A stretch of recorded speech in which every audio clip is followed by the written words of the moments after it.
Low energy, unfocused, foggy? You might be dehydrated. Whether it's hot yoga, over 100-degree weather, or too much sun. Gator Light, with a specialized blend of 5 electrolytes, was scientifically designed to help move fluids into the body faster for rapid rehydration. Shop now at retailers nationwide. Gator Light hydrates faster than water. Is it in you? Symptoms noted are signs of mild to moderate dehydration. Consult a healthcare professional if symptoms persist.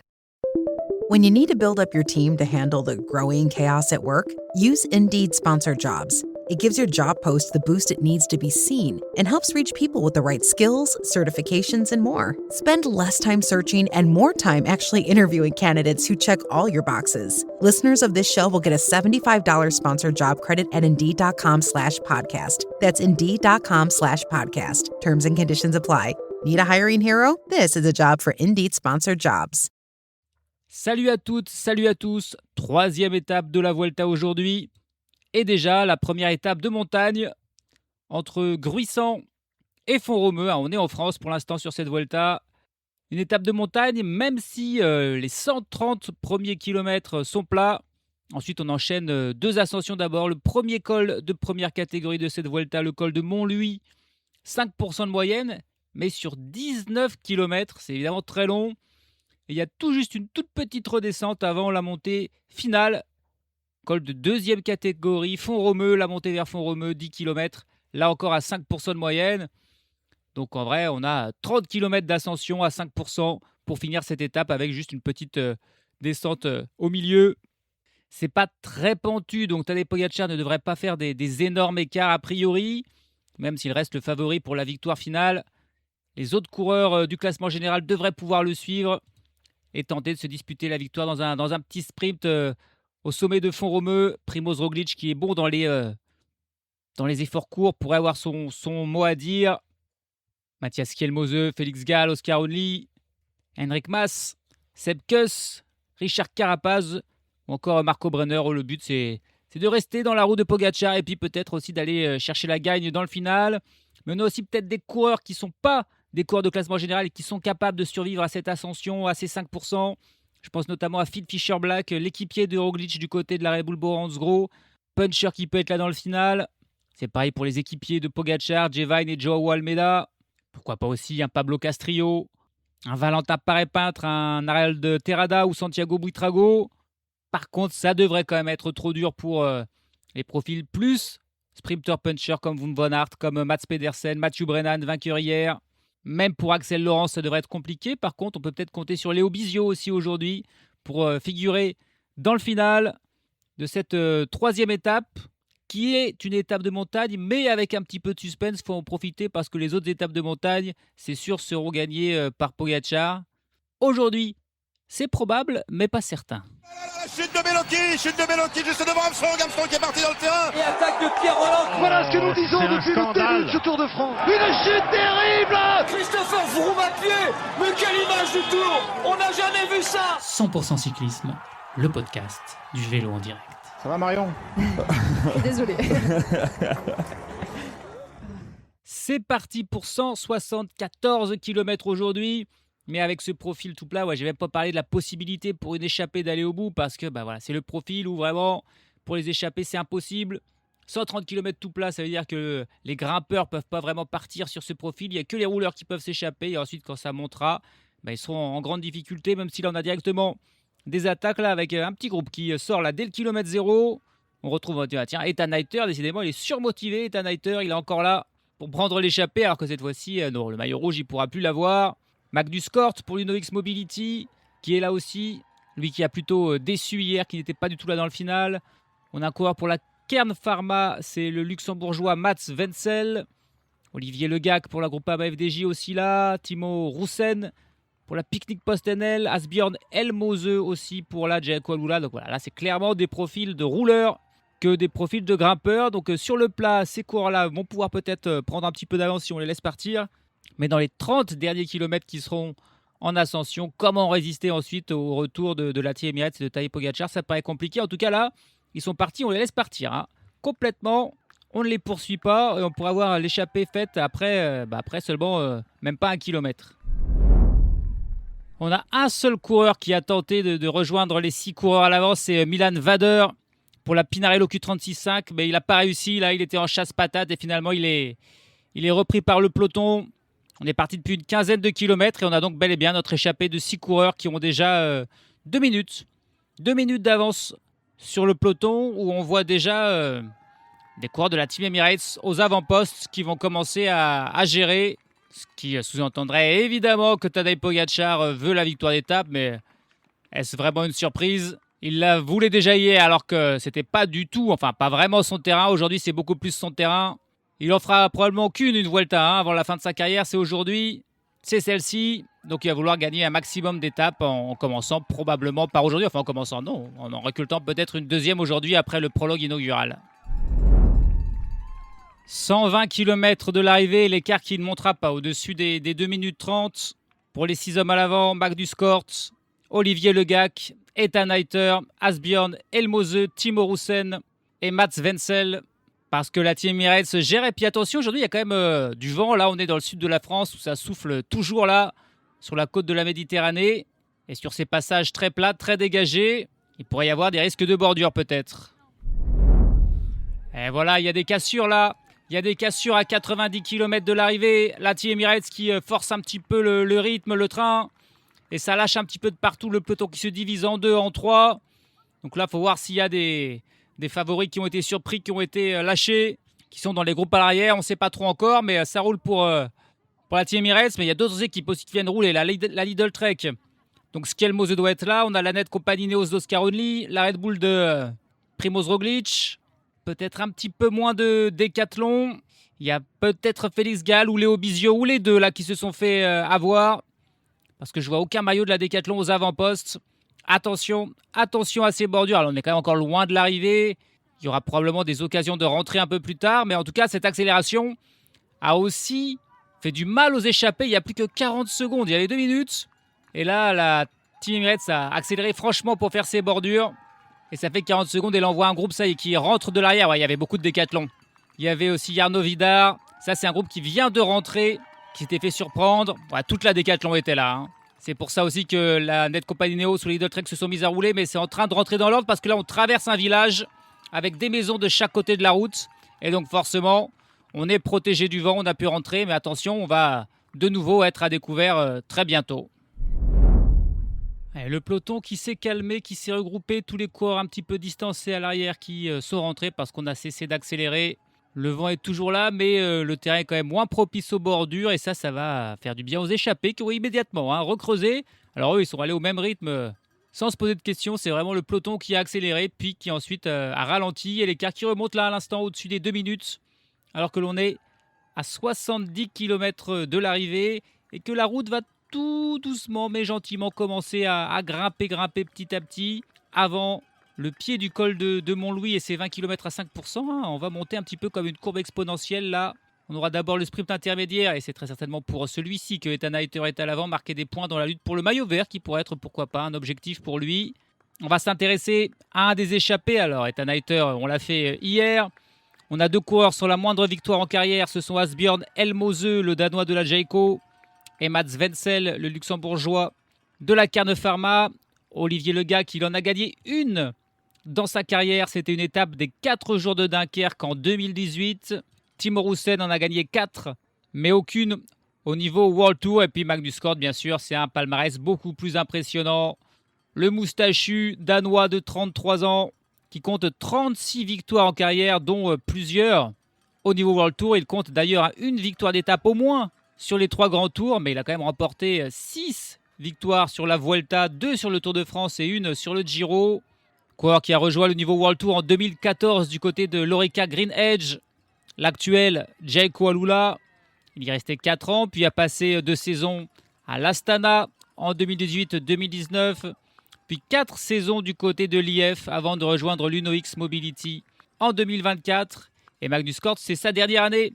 Il va prendre la retraite à la fin de la saison. C'est donc son dernier grand tour, les dernières échappées pour Magnus Cort et les dernières occasions pour aller chercher un succès de prestige. Et il en compte vraiment dans sa victoire. J'ai dit 9 victoires d'étape au total sur les 3 grands tours. Sa première victoire tout court, il l'a remportée il y a 13 ans En 2013, c'était sur le Tour de Danemark qu'il avait remporté la première étape. Sa première victoire World Tour, c'était en 2016 et c'était ici même sur la Vuelta. Il avait remporté 2 victoires d'étape cette année-là. Il compte aussi des victoires sur Paris-Nice, sur le René-Witt Tour, sur le Critérium du Dauphiné ou encore sur le Tour de Catalogne. C'était cette année. Il avait remporté la 2e étape. Sur le Tour de France, il a remporté une étape en 2018 et une autre en 2022. Et puis Magnus Cort, son dernier résultat, sa dernière victoire, c'est les championnats du Danemark. La course en ligne, il est champion du Danemark en titre. Il a remporté ce titre dans une arrivée au sprint. Alors, dans le Danemark, il y a du monde. Il avait devancé Anders Foldager, Anton Charming, mais surtout Mats Pedersen, qui n'avait fait que 5e ce jour-là de ce sprint. Donc, il est encore en forme. Magnus Cort, il ne partira pas parce qu'il est rincé. Il veut partir en étant encore compétitif et c'est le cas pour lui. La preuve, cette saison, il a couru très souvent au niveau World Tour. Donc, sur le Tour de Catalogne où il a remporté une étape. Il a aussi fait le Tour du Pays Basque, le Tour de Suisse. Et puis, il était là sur le Tour de France. Mais il a eu du mal. 19e comme meilleur résultat sur une étape pour lui cette saison sur le Tour de France. Lui qui a fait 15 grands tours dans sa carrière, 8 fois le Tour de France, 2 fois le Giro, et là c'est sa 5e Vuelta. De nombreuses victoires d'étape. Et au classement général, il aura fait 56e du Tour de France. C'est son meilleur classement, mais c'est vraiment pas son focus, sa priorité. On l'a aussi beaucoup vu sur les monuments. 5 fois sur Paris-Roubaix, 8 fois sur Milan-San Remo, 5 fois sur le Tour des Flandres, de Liège-Bastogne-Liège et un Tour de Lombardie. Et il a fait 2 top 10 dans sa carrière, 8e de Milan-San Remo en 2018 et 6e de ce même Milan-San Remo en 2025. Magnus Cort, un coureur très sympathique, très apprécié, dont il faut profiter donc puisque c'est la toute dernière saison. Il va tenter d'aller chercher une dernière victoire d'étape, mais sincèrement, ça ne sera pas aujourd'hui pour ses échappés quand ça va commencer à grimper. Le peloton toujours mené par la Team Emirates derrière qui va les rattraper, c'est quasi certain. On va dire qu'il se chauffe les jambes en vue des étapes un petit peu plus accessibles pour lui. Et il y en aura des étapes pour baroudeur, puncher, sprinter dans cette Vuelta. 45 km de l'arrivée. On va arriver là au sprint intermédiaire de Villefranche-de-Conflans. L'occasion pour Ethan Hayter d'aller prendre 20 points. Je ne suis pas sûr que les autres vont aller lui disputer. À noter que là, il n'y a pas de seconde de bonification à prendre. Il n'y a pas 6, 4 et 2. C'est 6, 4 et 2 secondes seront au sommet du col de première catégorie, du col de Montlouis. Petite innovation là. Et finalement, assez logique. Les bonifs en général, ça intéresse plus les grimpeurs, ceux qui passent au sommet que les sprinteurs. Ethan Hayter, allez, qui est vigilant. Pour l'instant, c'est Olivier Le Gac qui mène. Il passe en tête, mais non, voilà, ça ne va pas se battre. Il est quand même vigilant, Ethan Hayter. C'est lui qui porte le maillot vert sur les épaules et voilà qui passe la ligne, mais sans avoir fait d'effort. Il devance Timo Rosen qui était dans sa roue et Olivier Le Gac en 3e position. Les 6 coureurs qui sont restés ensemble solidaires, ils vont continuer à travailler, mais avec une 40 d'avance. Et alors que les vraies difficultés n'ont pas commencé et que la Team Emirates est au complet à l'avant. Les 8 coureurs de la Team Emirates aux 8 premières places. Ils roulent encore tranquille, on les voit d'ailleurs encore discuter, s'amuser un petit peu. Probablement que quand on sera dans ce col de Montlouis, ça sera très différent. Low energy, unfocused, foggy? You might be dehydrated. Gatorade Zero powders have been scientifically designed to help improve hydration balance in the body. With a clinically proven electrolyte blend and no artificial colors or flavors. Great tasting hydration no matter where you're going. Shop now online or at retailers nationwide. Gatorade, hydrates better than water. Is it in you? Symptoms noted are signs of mild to moderate dehydration. Consult a healthcare professional if symptoms persist. When you need to build up your team to handle the growing chaos at work, use Indeed Sponsored Jobs. It gives your job post the boost it needs to be seen and helps reach people with the right skills, certifications, and more. Spend less time searching and more time actually interviewing candidates who check all your boxes. Listeners of this show will get a $75 sponsored job credit at Indeed.com/podcast. That's Indeed.com/podcast. Terms and conditions apply. Need a hiring hero? This is a job for Indeed Sponsored Jobs. Allez, c'est parti. Pour le col de Saint-Louis, on est à 35 km 500 de l'arrivée. Les 6 échappés ont 1 minute et 30 secondes d'avance sur le peloton dans cette course qui est très tranquille. À part le moment là où la Team Emirates s'est un petit peu énervée pour tenter de créer des bordures, c'est vraiment une étape qui va assez doucement. On est pour l'instant en retard par rapport à l'horaire le plus lent prévu. On a roulé à moins de 45 km/h de moyenne et bien sûr, on va encore faire baisser cette moyenne puisque désormais ça va grimper. 5% d'ascension sur 19 km là pour ce col de Saint-Louis. Ensuite, 5-6 km de plat et de descente. Et puis la montée finale vers Font-Romeu. Mais peut-être qu'il faudra attendre les derniers hectomètres de cette dernière ascension pour voir du sport, un petit peu de l'action aujourd'hui. Parce que je ne suis pas certain qu'on va vraiment bouger dans ce col de Saint-Louis. On va plutôt monter au train, à mon avis. Allez, les Danois, Asbjørn Elmose et Magnus Kort qui accélèrent un petit peu en compagnie de Mats Wenzel.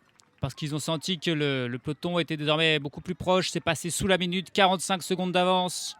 Ethan Hayter, Olivier Legac et Timo Roussen, eux n'ont pas du tout insisté. Ils n'ont pas essayé de suivre, ils se sont relevés immédiatement. Ils ont dit, allez-y, de toute façon, il n'y avait pas grand espoir et il y en a encore moins. Ils se sont arrêtés, mais pas Mats Wenzel. Là, on voit qu'il passe un beau relais avec Magnus Kort dans sa roue. Et Asbjørn Elmose, tenter au moins peut-être d'aller prendre les points au sommet du col de Montlouis. Il y a 10 points à prendre, donc celui qui passera en tête serait le meilleur grimpeur de ce Tour de France, puisque l'actuel leader, Koen Bouwman, n'a que 6 points. Si jamais ça n'accélérait pas trop dans le peloton, ce serait peut-être possible d'aller au moins remplir cet objectif-là. Voilà, et d'un coup là, il pleut des cordes. D'un seul coup, c'est l'orage là qui s'abat sur le peloton, sur les échappées également.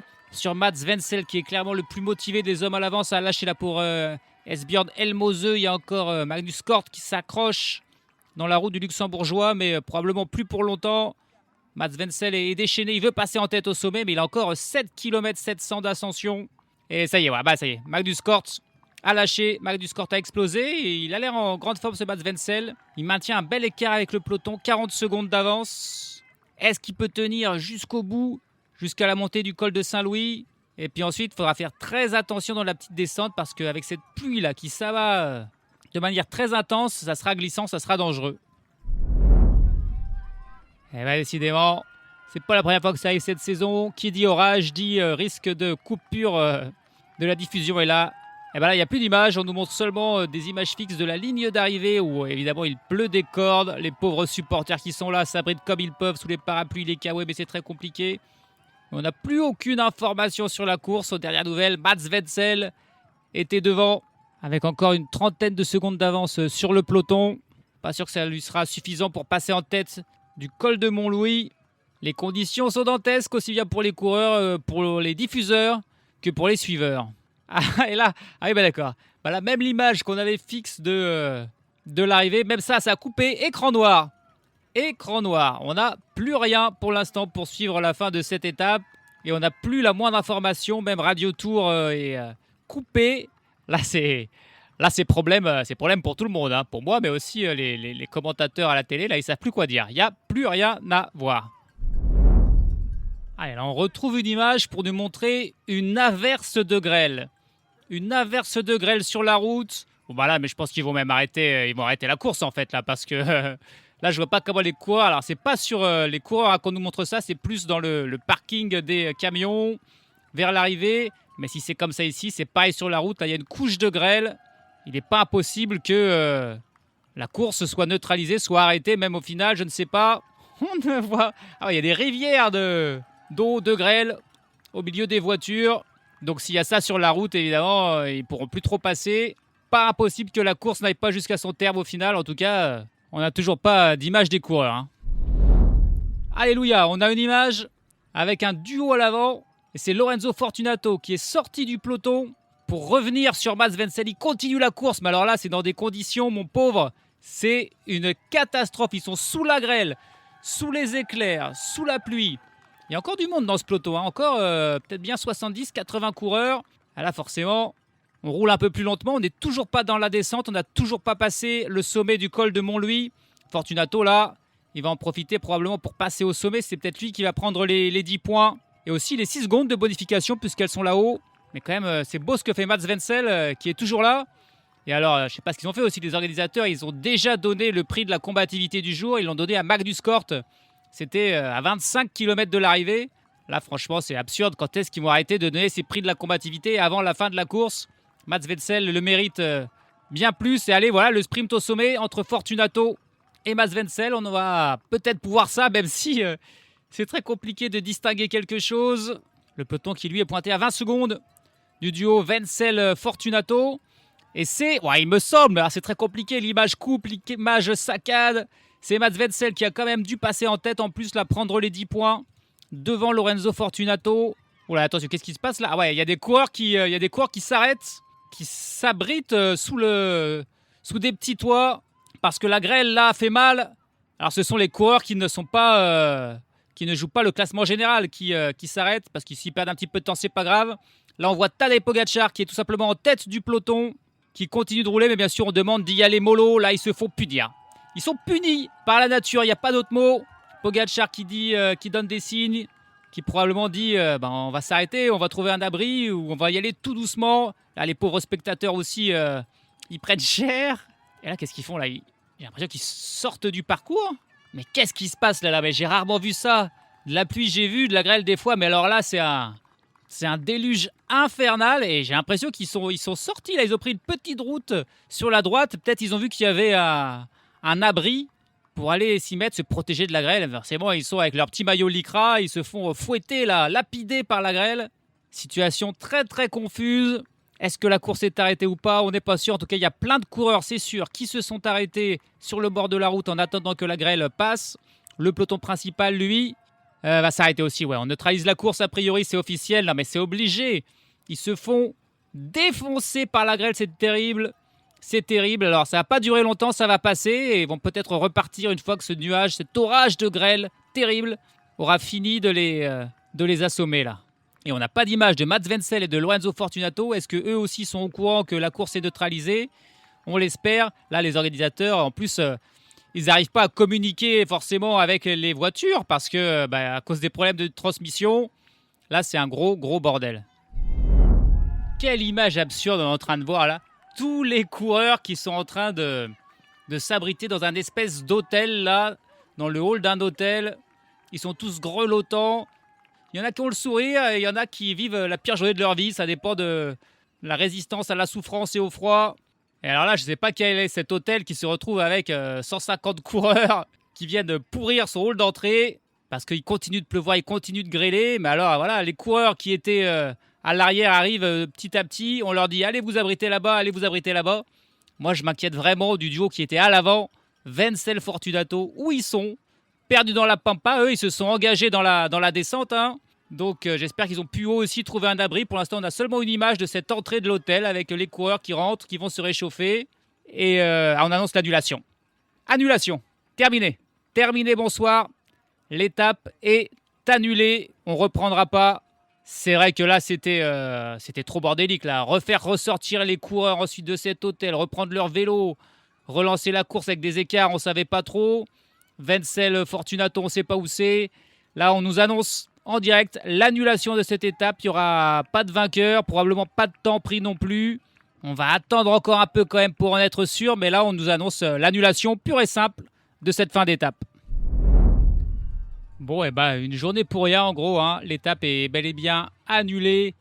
On aura vu notre lot d'images absurdes. Les coureurs qui se réfugient à l'hôtel. L'image de Pogačar là en tête du peloton qui à un moment fait un signe à tout le monde. Regardez là-bas, il y a un abri. On y va tous comme un père avec ses enfants. C'était aussi ça assez hallucinant. Pas de résultat, pas de vainqueur. Et puis a priori, hein, là je regarde les classements finaux. Pas de points non plus au classement des sprints intermédiaires ou de la montagne. Donc Ethan Hayter qui est passé en tête au sprint intermédiaire et Mats Wenzel en tête du col de Montlouis. Il doit être un peu dégoûté là. Ils se sont pris l'échappée, ils se sont fatigués. Ils ont réussi à passer en tête au prix d'un superbe effort, notamment pour Wenzel au sommet du Mont-Louis. Et tout ça pour rien. On annule tout. Étape qui ne compte pas. Ceux qui étaient lâchés à l'arrière non plus ne perdent aucun temps. Tout le monde dans le même temps. Aucun classement. Il y a quand même un coureur qui a abandonné. C'était avant la grêle et la pluie. C'est Alex Kirch. Pour la Cofidis, il avait terminé avant-dernier hier. Aujourd'hui, il n'a pas pu finir. Il était très certainement malade, mais c'est pas dû à la pluie ou à la grêle. On n'aura donc aucun changement dans tous les classements. Tadej Pogačar toujours leader avec 9 secondes d'avance sur Wout van Aert et 10 sur Mathieu Brennan. Il est aussi toujours porteur du maillot vert avec 42 points, soit 5 petits points de plus qu'Ethan Hayter. C'est quand même dur là, ils vont pas lui donner ces 20 points à Ethan Hayter qui allait prendre au sprint intermédiaire. On verra demain peut-être qu'ils auront un petit peu ajusté tout ça. Mathieu Brennan est 3e de ce classement. Et puis Koen Bouwman, probablement, on verra si demain ou non il a le maillot de meilleur grimpeur encore sur les épaules. A priori oui, puisque les points au sommet du col de Montlouis n'ont pas été comptabilisés. Il est leader toujours devant Diego Uriarte et Ethan Hayter et Sinué Fernandez. Et puis Mathieu Brennan, toujours meilleur jeune, avec 2 secondes d'avance sur Léo Bizio, 4 sur Finn Fisher Black. Quelle étape, quelle finale improbable, ça c'est le vélo. Et sincèrement, des fois il y a eu des courses qui ont été annulées. Je disais ouais bon il pleut, dans la descente c'est dangereux. J'étais pas tout à fait d'accord. Là, aujourd'hui, il n'y avait pas d'autre solution quoi. C'était un carnage, un déluge, ils se faisaient fouetter. Ils pensaient qu'à une seule chose là les coureurs, c'était plus des cyclistes. C'était plus des professionnels, c'était des êtres humains sous la grêle qui pensaient qu'à une seule chose, trouver un toit. Ils se sont réfugiés dans un hôtel. D'après mes sources, il s'agit de chez Gilou, un hôtel qui va devenir fameux dans la région. Et ensuite, c'était foutu, quoi. Ils n'allaient pas les remettre sur la route. Non, l'annulation était logique, c'était trop dangereux, c'était un orage terrible. On espère que ça sera juste pour aujourd'hui, que demain, ça sera plus calme sur les routes d'Andorre-la-Vieille. On va traverser ce petit pays, on n'y sera toujours pas en Espagne. Il y a 3 cols de première catégorie demain, mais qui sont situés dans les 2 premiers tiers du parcours. Et c'est la fin de l'étape qui est la plus facile, avec comme dernière ascension un col de 3e catégorie de 4 km à 5,6%, avec un replat au milieu. Donc en fait, c'est le dernier kilomètre qui a 8,6% de moyenne. Puis une descente juste à l'arrivée. Une étape très courte, seulement 105 km demain, mais avec 3000 mètres de dénivelé. Ça pourrait correspondre à une échappée de baroudeurs, de grimpeurs. Le problème, c'est que au final, aujourd'hui, personne n'a perdu de temps. Donc, personne n'est vraiment loin au classement général. Peut-être que la Team Emirates va vouloir gérer. Bon, il est possible que les conditions météo soient encore incertaines. Mais on espère que cette 4e étape de la Vuelta pourra aller au bout demain. Allez, salut à tous. Salut à toutes.